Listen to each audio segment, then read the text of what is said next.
Erkak kishidan bunaqa savol kelishi birinchi marta. Demak, o'sish bor. Ayolimni sevishni xohlayman, o'zimni halol juftimni.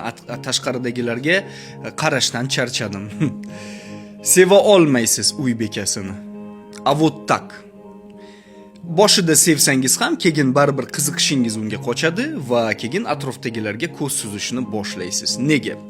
Biz sevgan payti insonni lichностini, ichidagi shaxsini sevamiz, qalbini sevamiz. Ammo bu ayol, ya'ni sizni ayolingiz buni roli ona, tam xotin, xizmatkor, kelin va hokazo u yerda shaxs yo'q. Turmush uchun o'z shaxsidan kechgan va temir xotinga aylanib qolgan inson u. Afsuski. Qayerdan bildim buni deysizmi? Mana. U uy bekasimi? Ha. Elementarno, Watson.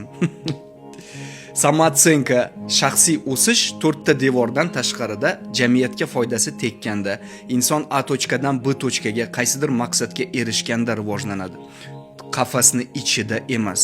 Так что uni sevishni xohlasangiz, uni o'sishiga cheklov qo'ymang. Aksincha, unga rivojlanishi uchun o'zingiz yordam bering.